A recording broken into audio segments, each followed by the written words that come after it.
SN tours and travels ব্লগে আপনাদের স্বাগত। আমি নীলাচল। আপনাদের আজকে দেখাবো আমি কিন্নর কৈলাস রাহুল স্মৃতির কিছু ছবি। আমরা গত 20 তারিখ নেতাজি এক্সপ্রেসে বেরিয়েছি 9:50। আজকে ঠিক 2:05 গাড়ি চণ্ডীগড়ে নেমেছে।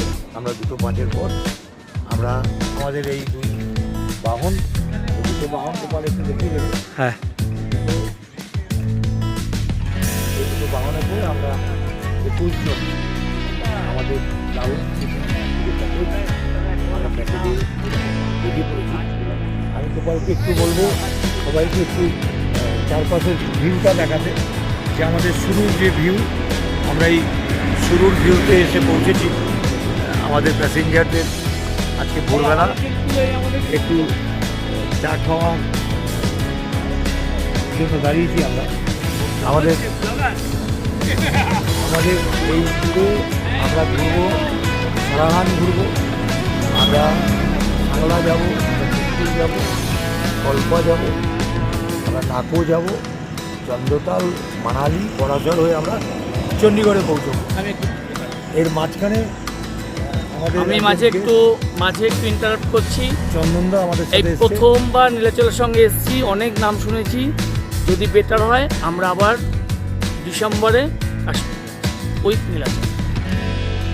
আমরা এই রাহুল স্মৃতি প্যাকেজ 26,500 প্লাস যার যা ট্রেন খরচা, সেই খরচাটা আপনার এক্সট্রা লাগবে। আমরা ব্লগ করছি আমাদের এই ধরনের ট্যুর, বিশেষ করে রাহুল স্মৃতি, লাদাখ একা যাওয়াটা খুব কষ্টকর, কারণ রাস্তায় খাওয়া দাওয়ার একটু সমস্যা হয়। এই ট্যুর প্যাকেজে আসাই ভালো। যদি আপনারা একা আসতে চান, আসতেই পারেন, আসতে কোনো সমস্যা নেই।